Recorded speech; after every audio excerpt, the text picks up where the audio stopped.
going to have to be a little bit, moving back and forth with the camera just because baby Josh is here and my brother is here.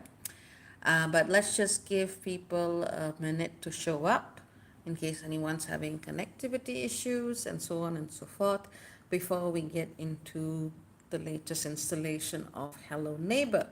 Now I'm going to do my best given how the internet is. So let's see how we get on with all of this. And I'm just going to check and make sure that this is doing its thing. Yeah, I can see myself, so it should be okay. And I've also got the chat open for anyone who wants to say hi whilst we're doing the live. So here we go. I see one person on. That means it should be working. Someone send a message. Okay, I see. Oh, that's good. That's good. All right. Okay. I can see my own message. Okay, I see Jen. Hello, hello. Nice to see you. So, I wanted to give you a little bit of an update on what's been happening. I will do a separate astrological video, but I'm going to be uploading that because the net here is not particularly great, and I want you to, I want to make sure you get all of the information. So this is our usual Hello Neighbor. I haven't done it in a while because the surgery and all of that stuff that happened, and then baby Josh's surgery. So let's just take the time to unwind a little, chat, see how everything is, and how everyone is, and some interesting things that I've been thinking about recently. And as I said, there will be a proper astrology and spirituality video, but I'll upload that. Okay? So let's see the star, the little baby star. Can you see Josh? It should be able to. Yes. He's a little man. I can see little eyes there. Yes. Yes, that's baby Josh. Here he is. Josh is very thankful for all the help he received. He's been going through a lot, and of course, he is my brother. Hello. Yeah. So Can I that, show his little scar? yeah, it's just they saw his little scar. So that's what I've been focused on. But he's getting out of danger now, so I'm happy, and I can focus on other things. All right, I see Brandon. Hi, Brandon. Nice to see you. Jin says baby Josh looks comfortable.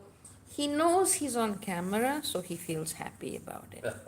He's all of the little cats are they like going on camera. So let me start talking about some of the things that I've been thinking about recently. And I guess it gets to the heart of the Hello Neighbor concept. I realized that V Stormfeld says, "Oh no, the cone of shame." This is his neon nun cone. Yes, this is his For the fashionable nun of 2047. the fashionable nuns of 2047. That's his neon pink nun cone. He's okay. He doesn't look like he doesn't enjoy it. I think he knows he looks like a little model. I see Ray. Hello, Ray. Good to see everyone. Just gonna give a minute for the crowd to show up. Um, yes, pink, and he's a nice little velvet fellow, so it's a good contrast. So yeah, I mean, there's been a lot that's happened in the world since our last Hello Neighbor, and I mean, especially in the United States, where a lot of fighting for rights and liberties are happening. There's a lot to cover, and what we can do in our small capacities to create a space where it's okay to raise all these kinds of issues, and to get different perspectives on it. So today I was God, the moment I start speaking on something, the moment the internet goes.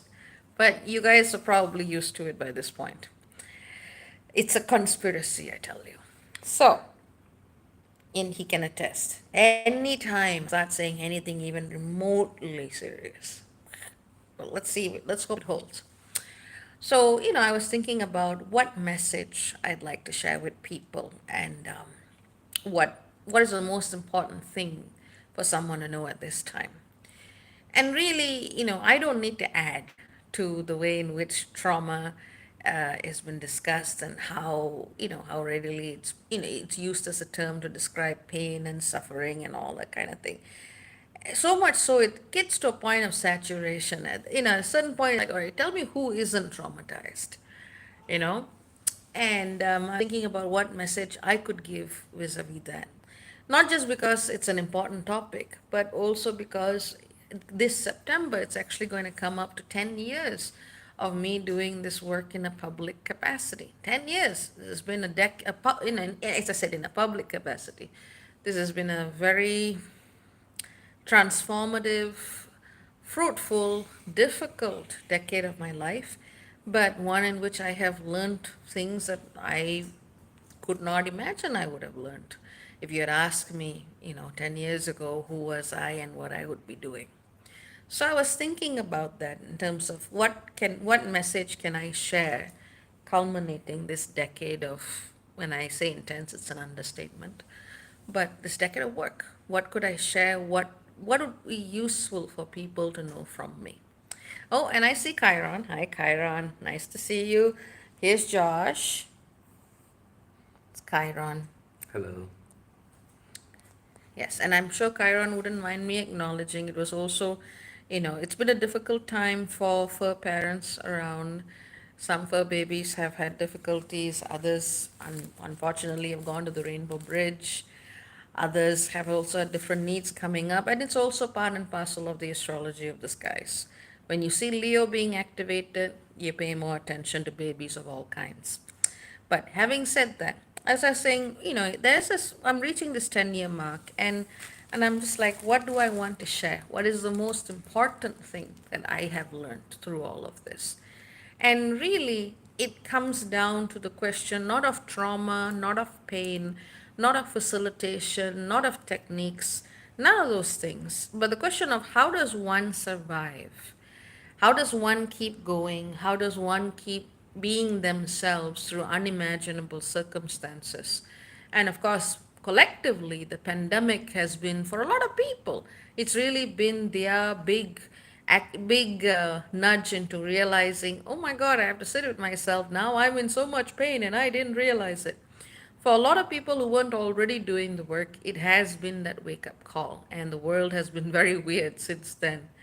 And whilst I personally can't go around and fix problems that doesn't work, what I have learned is the way to get through trauma and the way to get through pain is less about esoterics, it's less about things like astrology and spirituality, and it's much more about things that you find in your everyday life, which I know is a little bit of a anticlimactic statement from someone like me who lives very intensely doing, astrological, spiritual, and other investigations all of the time.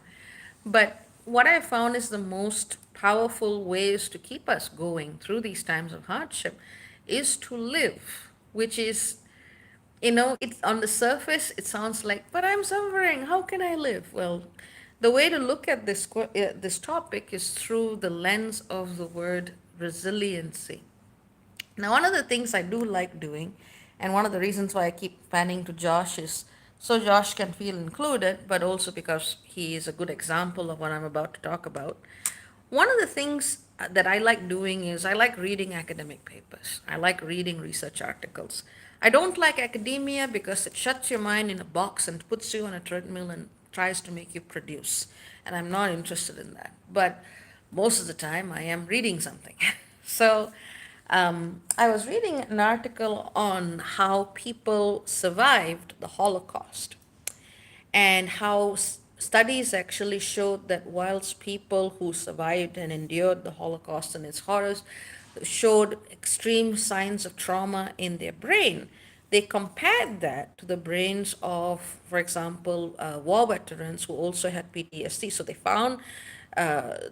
found similar expressions, obviously, but what they found in Holocaust survivors is that they actually had higher degrees of growth after the trauma. And that's something they haven't actually found in people from other populations. So some researchers, rather than looking at them as people victims who have gone through unspeakable suffering, which is also true from a different perspective, researchers have started to look sometime back to look at them as examples of resiliency, of bouncing back, of growth. And whilst I in no way am not or rather, I in no way am going to compare the very harrowing experiences I've had with my family in the past few years to the Holocaust. That's a bit overkill.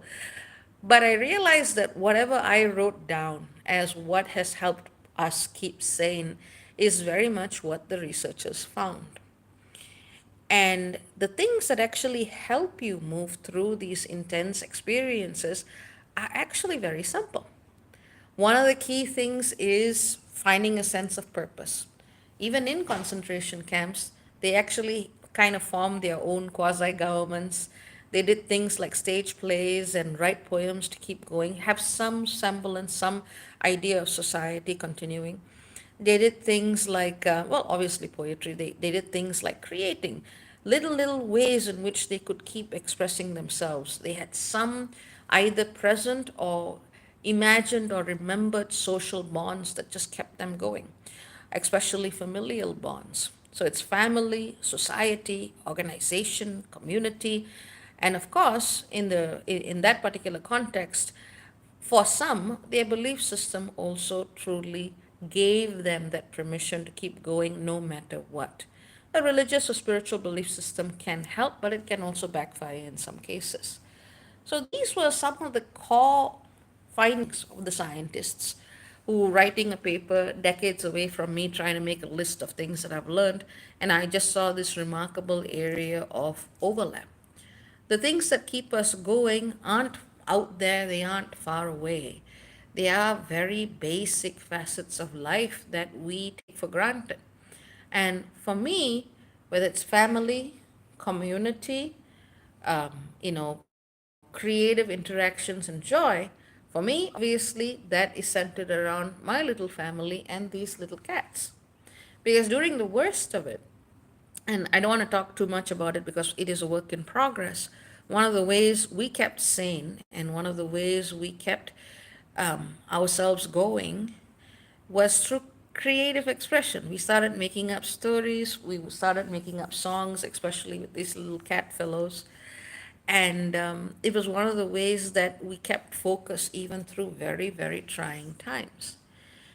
And I know it's a simple thing to say, but realizing that healing comes through creativity, whether it's art, whether it's sharing a good moment with a family member, whether it's just normal banter, these are the simple things that can truly keep us going in very powerfully oppressive times. And if it worked for some people surviving the Holocaust, I think it'll work for a lot of us. And that is also something that I do. My creative expressions tend to be music, or sometimes I paint on a little app that I have on my phone. But these are little things that go a very long way.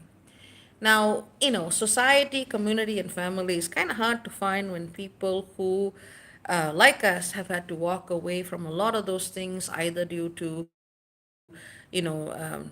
basically escaping a narcissistic nest or having very divergent religious or spiritual beliefs. It's hard to find that kind of community. And that's one of the reasons why Hello Neighbor has been such a powerful platform of connection. Because if you're following me, you are definitely not normal. That what I can tell you. You know? I like to borrow a term from the Harry Potter universe. If you're following me, you're almost certainly not a muggle. And and a lot of people have found a sense of shared community, a sense of shared strength, especially when I do Hello Neighbors like this. And it's so important. I mean, goodness knows, I could make a ton of money if I approached spirituality and astrology as a business. With what I have independently researched over 10 years, yeah, that's not even a question. But I've never found it to be what actually heals people. What heals people is that connection. And sometimes, and you don't even need this grand sense of purpose or this grand sense of destiny to keep going. I was reading one of the testimonials as I was reading that article on resiliency and trauma and Holocaust survivors. For one man, it wasn't about God, it wasn't about the people there, it was, I have to stay alive to get back to my sister. And for people who are charting their own paths, having those very strong bonds can be very difficult. And it is very alienating. I mean, even if you weren't on a more esoteric spiritual journey, the world as it is pretty alienating in many ways. And in that sense, social media has done a lot in helping to create virtual communities, in helping people to come together to find shared interests, in helping to create quasi families. And of course, just like real families, they too can get very, very toxic. But in this case, I think Hello Neighbor has been very successful in the sense that it's been a focal point for people to come together more often than not to feel heard, to share, and just be a place where we can chill out a little bit. You know how intense I can get about work, but that's not going to heal people. At best, it gives you a sense of, okay, I know what's going on, but the kind of things that actually create change, that level of emotional alchemy, it comes through the most fundamental human experiences that we take for granted. I say human, but I see these fur kiddos as people anyway. One's complaining, so but these are the experiences that sustain us. And without making it too much about the astrology, all of you, I would recommend, especially now, look at some kind of creative, joyful practice.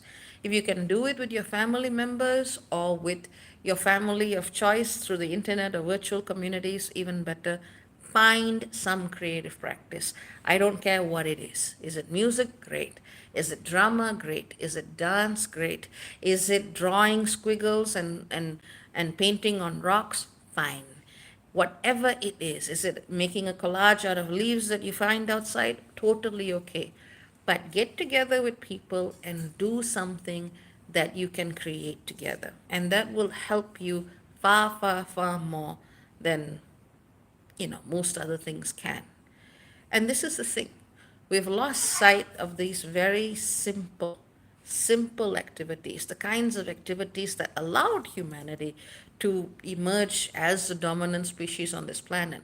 There was this very strong sense of communitas that has been lost over time, especially with the way in which cities emerge, industrial revolution, the depreciation of symbol, ritual, culture, and so on and so forth. There's books written about that. But effectively, when we come together and do things, whether it's praying, whether it's painting, whether it's eating, whether it's cooking, whether it's sitting down and watching a movie together, we are actually moving ourselves out of those states that lock patterns of trauma into being. And the thing is, the more we actually think about it and work on it, quote unquote, work on it to the exclusion of these other activities, the more we basically reinforce those patterns rather than the alternatives. So get back to life, reconnect with people. One of the worst things this pandemic has done, for us, it was more ill health, being especially, losing functional mobility. But for most people, it was the pandemic. It was the inability to just get out there and socialize in a normal way. And scientists actually found that this ended up shrinking people's brains. But technology has workarounds. So focus on that. Do that. And honestly, especially in the next couple of days, you'll find more answers than not. Especially if you have a family, including fur kiddos, feather kiddos, that you can do this kind of stuff with, you're gold. That heals you in ways that so many other things cannot. You want to add anything to that?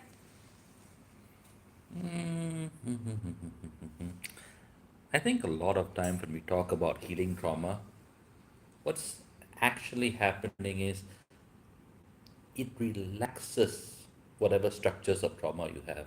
But to really rewire it into a positive setting, you need things that are life based. Like Bai said, you need things that make you feel safe. You need things that make you feel creative because we are not very creative and we don't feel safe. So when you do that, you're telling your brain you are safe. You can let go of the energy that you've put into staying alive, staying safe. And it sounds simple, but it takes an odd type of courage to first of all tell your higher self, your I am the dominant authority here, that I am safe enough to do art. I am safe enough to have a good conversation with someone else.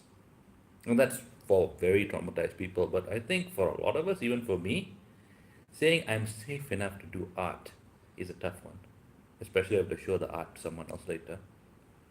Okay, Josh, do you have anything to say? Josh, do you have anything to say?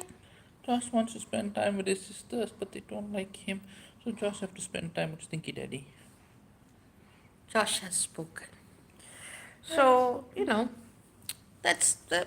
pretty much on the same page. And like I said, not going to compare our experience with something as big as the Holocaust, but it's not, or rather, I should say, it's uncanny how my list and the list that the researchers found were just so similar. But really, that's what heals.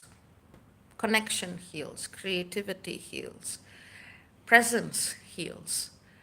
And, so often, as someone who has definitely spent a few decades in that very active phase of, I got to figure out what's happening, I got to heal this, I got to do this, that actually didn't work.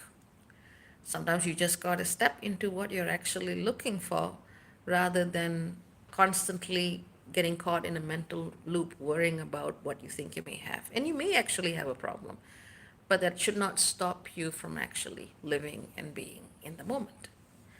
But that's a much longer discussion. But that's really, if I were to, I just finished the work for Tier 23, very detailed entry for this week. And I think I wrote a 4,000 word essay from it as well. So there's a lot of material. But digesting all of that, that's really the key lesson right now. Creativity is the way you can transform your relationship with spirit. And the thing is, consciously doing so is very different from just being blasé about it. Okay, I drew a stick man. What does this mean? I mean, people access this in different ways. Art therapists essentially go for the same goal. But when you consciously engage with the process of creation, and I know when you talk about manifestation and affirmation, people get excited, but even the process of creating something as simple as a flower on a piece of paper, the more conscious you are about it, the more you observe yourself, the more you breathe into the process, it completely transforms what it does for you. And to be a creative person doesn't mean that you have to do something well or beautifully or whatever. If you want to pick up an instrument and it sounds terrible, well, maybe find a soundproof room if you live in a housing area and basically just play your heart out. It doesn't matter whether you are quote unquote good at it. It is about, as my brother was saying, taking that step to say, okay, brain, let's not spend all of our resources on trying to defend ourselves. Let's actually do something. Let's make something. And one of the reasons why we were actually talking about this topic is because I was watching Fantasia 2000, and obviously I'm a Disney fan. Yes, it has had issues, but it's making up for those issues. And I remember seeing the first Fantasia. I remember seeing Fantasia 2000, and my response to it at the time. And I'm looking at it like 23 years later, going, okay, my response changes again. And we were really thinking about the way that creativity, the expression of creativity has changed, especially cartoons. Because my brother and I have spent a long time talking about cartoons, comic books, animation, and what that really says about things in general. And I think I was saying, well, given the state the world is in right now, I don't really think they could even do something like a Fantasia 2000. And to which my brother was saying something pretty interesting about creativity when you feel safe and Right. yeah. There's two types of creativity or artistic expression. When we feel oppressed, when we are suffering, you can tap into your creativity, but your creativity is really speaks to what you're going through most of the time. And it can be very powerful. It can be amazingly powerful. Like if you ever read the graphic novel Mouse, that came from a place of deep pain, but it created amazing art. And then there's a type of creativity where you feel safe and you're willing to take risks, you are willing to let your mind open. You don't need any type of particular sacred medicine or breathing exercise or many of the mindfulness practices that exist if you feel safe enough that you actually let your mind explore. And that can be the wild, unthought of realms of creativity and something like Fantasia takes. These people were born and grew up in times where they were not living in fear. And when they created their art, you can tell their art is expansive, it's open, it's optimistic, it's playful, it's a lot of things. But I think if we did Fantasia 2000 now, it's not going to be so fantastic. It's probably going to be very powerful, but it's not going to have those themes of optimism and uplifting and curiosity. Yeah, it'll be a very different Fantasia. I hope they wait another 20 years before they think of doing one. But having said that, that was really what was on my mind, and also to show the community baby Josh and his recovery, And our thanks. and our gratitude for those of you who have done your best to support. But we are still in need of assistance in that area, just because due to health I've not been able to do as much as I normally do. So if you'd like to, please do contribute to the fundraiser for Josh, and I'll also be providing the link in the comments. But having said that, and just wanted to do a quick, I guess, thought dump in some ways. um, yeah, I wanted to basically touch base and talk about what are some of the most important things on my mind right now. And I know this information will help others in different ways. Having said that, let's have a look at the gang. Anything that you want to bring up? I see Shannon. Hello, Shannon. Anything you want to bring up? Any questions that you may have? Anything of the sort, just let me know. Drop me a line. Jin asks, happy to contribute more. Can you please post the link? Just did. Thank you so much. So, if you've got any general questions about anything, just let me know. So, my brother is moving quickly to prevent a deep cat. Yeah, World War Josh. He's feels fine enough to go disturb his sister. So He loves his sister Hunky. He adores her, and she's like, "You approach me, I'm going to scream and then run away because I'm also afraid." yeah, Yeah, so we're it's having not that great. drama as well. But yes, just prevented World War Josh. But yeah, if there are any questions, comments, things that you'd like me to talk about a little bit, let me know. Floor's open. But yeah, just wanted to get that out of my system because I mean, you know what I'm like. It's not enough for me to know something, but it's about, is it useful? Is it valuable? Is it practical? Is this actually going to help someone, or just, you know, contribute to the very, very successful industry of intellectual navel gazing in the name of spirituality, which I can't bring myself to join. Um, but yeah, this is something I felt would help. And pro tip, if you are a left handed person, use your right hand. If you are a right handed person, use your left. When you try these practices, working with your non dominant hand can yield a very, very different result. Simply because your brain's pathways are wired into working a certain way. There's certain things that you take for granted. There's certain shortcuts that your brain takes when you use your dominant hand. But when you use your non dominant hand, your brain doesn't have access to the similar pathways. So you'll be thinking about things differently. You'll be experiencing different things differently. I think I was reading about this when I was about 11 or 12 years old. It was a book called How to Think Like Leonardo da Vinci by Michael Gelb. I And, remember that one. and I remember, and I just decided, okay, I'm going to start drawing with my left hand. And I did. And it was a great experience. And I still use it. Sometimes it comes up in sessions. Sometimes it just comes up as a way for me to think about things in different ways. So just try expressing yourself with your non dominant hand and see what comes up. So everyone is awfully quiet. You're either zonked out or something else is going on. Also, I wanted to let you know the Tier 23 live meditation is happening.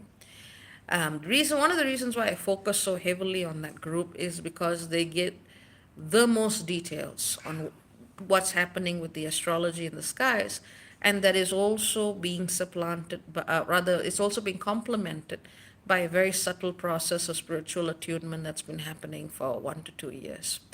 There's been a bit of a gap since my last live meeting meditation meetup, and I'm going to be doing the first one again on July the 10th for those of you in the US, early morning July the 11th for those of you in Asia, and so on. So, for those of you who are interested in that and to participate in the live meditation, do get on and join Day 23. You will not regret it. So, having said that, again, if there's any questions, any things that you'd like me to address, let me know. Otherwise, we can wrap this up for once the internet is working. Probably because I didn't really talk too much about astrology. But, but yeah. Um, This will also be a pretty cool time. If anyone has any creative plans they want to put into action, it's nice to share and help other people hear about what you intend to do that's creative. It gives the rest of us a chance to also be like, yeah, that sounds cool. Josh will be listening as well, our little hero. So yeah, if anyone has any plans that they want to share, things that they want to talk about, feel free. Feel free. I don't need to be the person talking most of the time on this. But I also know that in terms of time zones, a lot of the usual crowd is not on, and that is totally okay. So yeah, that's what's been going on. So I'll give you a minute to see if there's anything that you'd like to address before wrapping this up.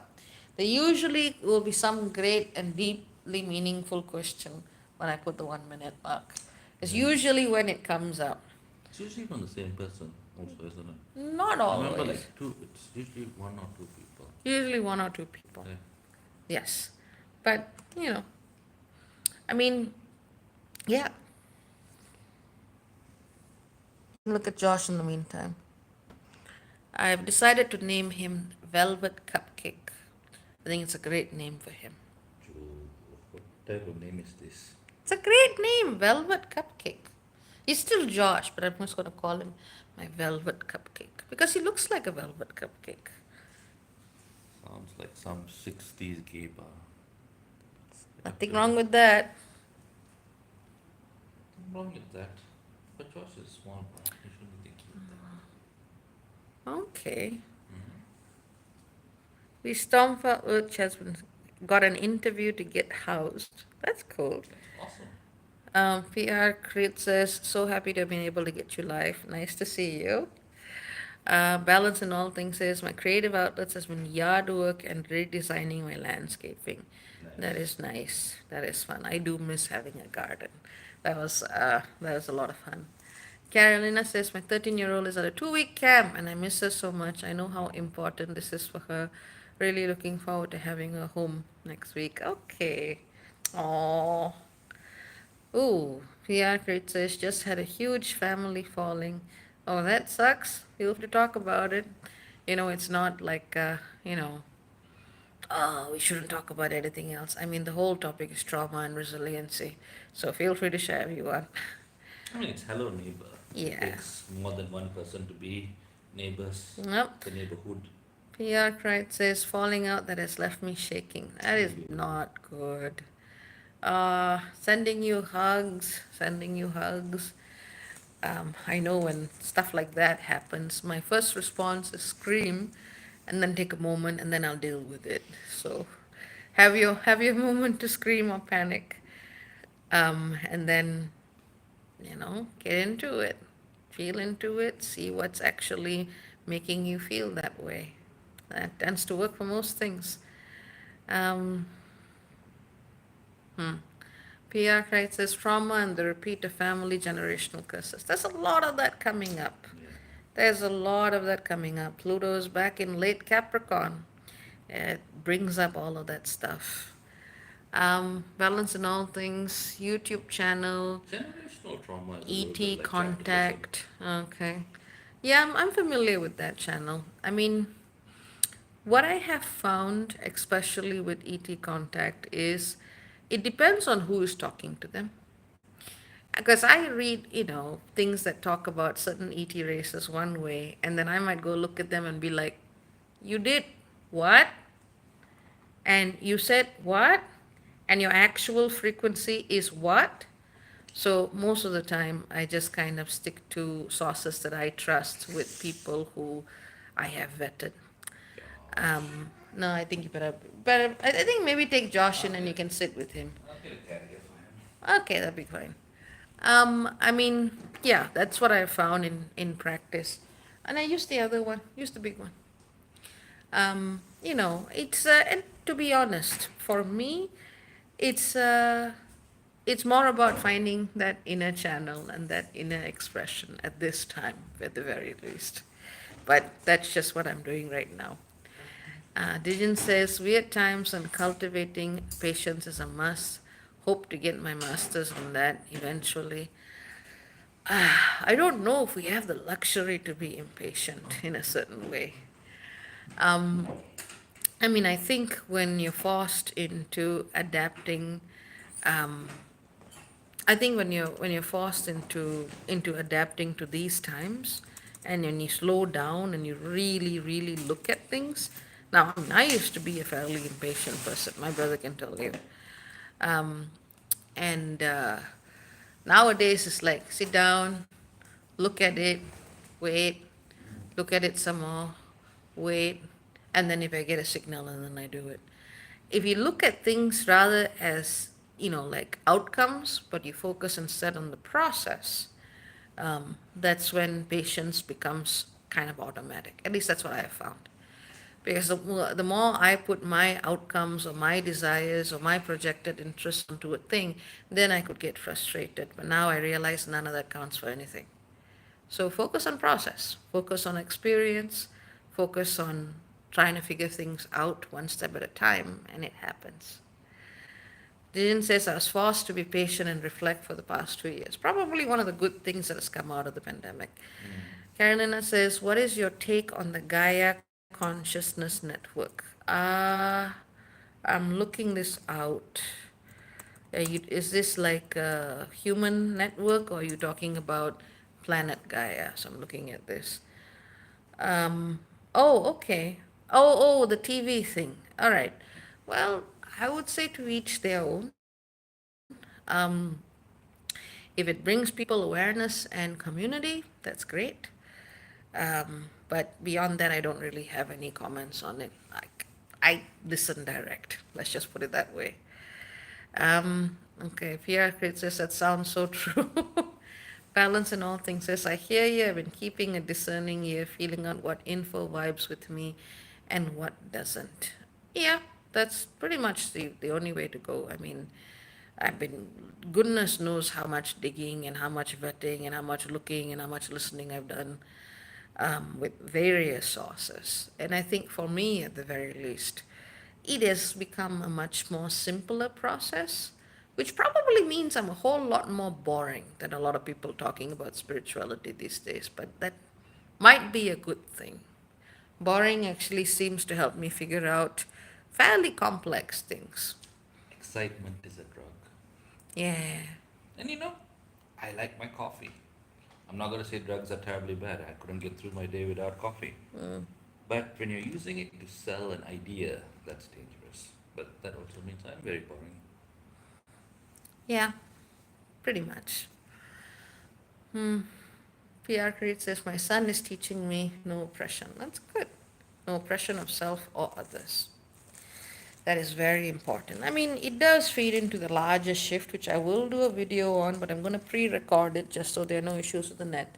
And of course, the day I decide not to talk about astrological networks, but I'm, I'm going to do the pre uploaded video. I know there's this big reason why these lessons of selfhood are coming up big time. And that's because the node is going to be shifting into the sign of Aries, south node in Libra. That's going to be a it's and not who someone else tells us that we are, and not who someone else assumes we have to be. And that's going to be a very interesting time. So that's coming up, and it's uncomfortable. It's uncomfortable, it's scary. Goodness knows, I spent a long time having to take all of the garbage out that people had said about me, even from, family, so called family of origin. What my personality was, what foods I liked to eat, what type of people I liked, what I really wanted to do in my life. I had to take all of that stuff out. She found out she likes green tea and she was shocked by it. She's like, I actually like this. I don't think I like chocolate as much. The more you strip away, the more you strip away, the more you actually find. Simple and boring is best. It doesn't sell as well, but it is best. I'm honestly thinking of, I mean, when I have some financial leeway, I'm thinking of taking some certification courses, especially in art therapy, so that I can add that to what I offer people, because that helps you shift and move so much more than just talking about an idea or a concept. Sure, you can figure out the way energy works, but you still need to transmute it. Let's see. Balance in all things. Yep, simple and boring all. The man who knows most knows that he knows nothing at all. Correct. Absolutely correct. Um, Dijan says, have you come across neurographic art? Very interesting. Yeah, there's a lady I follow on Instagram that does that, and it is fun to look at. It's a lot of fun. We've been interested in doing art stuff for people who are on the autism spectrum, people with ADHD, for kids. So I mean, we've been thinking about that from that perspective, and I think that would be deeply healing in these times. V. Stormfeld says, me at 20, I'm pumped to be here for the assistance to Earth. Ah, 20. Yeah. How old is Wisdom Village? He's much older now, I think. Yeah. I wish I was pumped to be here for assistance. Personally, I was like, I wish I read the contract properly. V. Stormfeld says, me at 29, I gotta get home and warn my people about these Earthlings. I hear you. In fact, it reminds me of one of the things we saw in Fantasia 2000. And there's this really pretty, I think it was the song Pines of Rome, and they had done this scene with whales, whale family and a baby whale, and they were some kind of cosmic whales. And then they were flying out of the ocean and into the sky, Mm-hmm. into the stars and so on. Something like that. It made me think of that scene in Hitchhiker's Guide to the Galaxy, and all the dolphins go and say so long and thanks for all the fish. They had the right idea. I mean, in a more serious vein, one of the reasons why thinking about this stuff is so important is also looking at how the people who are incarnated now as younger people, people who are in their 20s, people who are in their teens and preteens, and so many of them are such profound founts of wisdom, and they're being blocked as well. Their society is trying to traumatize them. Social media is showing them stuff they probably should not be seeing, and they don't always have that space to just express, be, get whatever alien intelligence they are to, start doing whatever they came to do. And it's one of the things that really comes to me and my brother, especially because we often end up thinking the same thing. I usually get there faster. I think it faster, but he says it and then he says he thought of it, which is annoying. But he does that because he's my older brother. He's 6 years older. So, we tend, yeah. Doesn't look like 6. You don't look that old. He doesn't look that old. He just got white hair. And just dye your hair, okay? We're that conscious about it, just dye your hair. You want to bring Lucky or No, they all Arias? seem to be in a kind of, I will show you my Shaolin Wushu class. Oh, God. What about Hanuks? I can try and bring Hanuki. Yeah, she wanted to be included. But yeah, so we usually come to the same conclusion about things. It's weird, we could go very different directions, but we end up agreeing most of the time. But yeah, we've been thinking about this stuff, and we try to follow what's going on in the world news and so on. And it just seems like creativity is the master healer right now, And here we are with a very precious guest, the baby. Anux, want to say hi to the fans? She looked at the camera and we. She winked at all of you. All of you are Oh, blessed. it You got seems. winked at. I think creativity might be the master healer at this time Yep. because of the challenges we are facing. We are facing Okay, okay. She's had enough. Oh, oh, oh. Okay. Yeah. Yeah, she's a lady. She'll tell you what she's had enough. We're facing lies, and that's the problem. Many people believe different things, which is normally fine, but some of those things are dangerous. It's not starvation, it's not poverty, it's not armies coming to kill us. It is a conflict that really exists within the mind, and only solutions of the mind can help it. Like if people were starving across the world, we have regenerative agriculture. We have practices that we can put and do. And I mean, worst come to worst, we can start eating like grasshoppers or something. But that's not the problem right now. We have enough food to feed the entire planet. But we do have certain beliefs about who deserves that food. And a lot of people are locked into that belief. So got to spread that creativity around and make things less fixed and rigid, at least for the negative things. So, any other perspectives or topics that anyone might want to bring up? Let us know. I'm looking at the comments. Any comments? Yeah, just about how Hanuki looks like a lady. Naughty punk lady. She's a lady. She can be a punk and a lady. That's what I said, naughty punk Yeah. lady. Yeah. Yeah. That's what we think about. That's what we're doing. And just trying to get through our day, so to speak. Mm-hmm. But yeah. I mean, I was thinking that we could also do some of the live meditation work, but I'll tell you a date and time for that so people can show up in advance. Are you trying to come back to say hello to the camera? Nope. Okay, PR Create says thanks so much. You are absolutely welcome. Um, you know, that's what Hello Neighbor is about. Try to be good neighbors. I like this element of technology. Mm, I think Mr. Rogers would have enjoyed being able to hear directly back from his audience. yeah, Yeah. yeah. I was watching a clip of Mr. Rogers, and he was speaking at this convocation, and he sang his song, "Won't You Be My Neighbor," and the crowd went wild. It looked like they were cheering for some kind of rock star.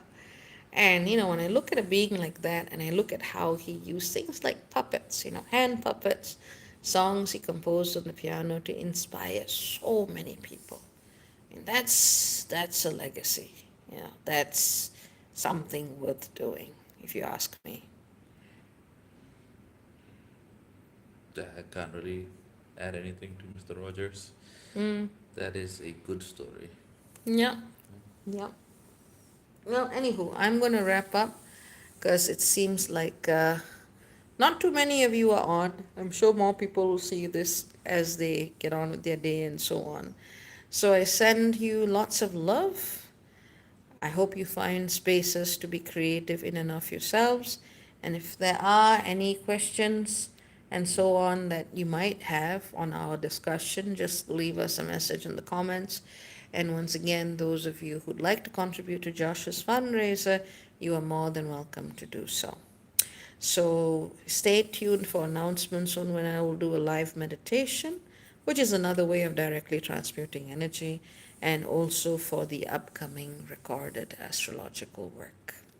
So take care, very many blessings, and cha cha for now. Bye, everyone. Hi.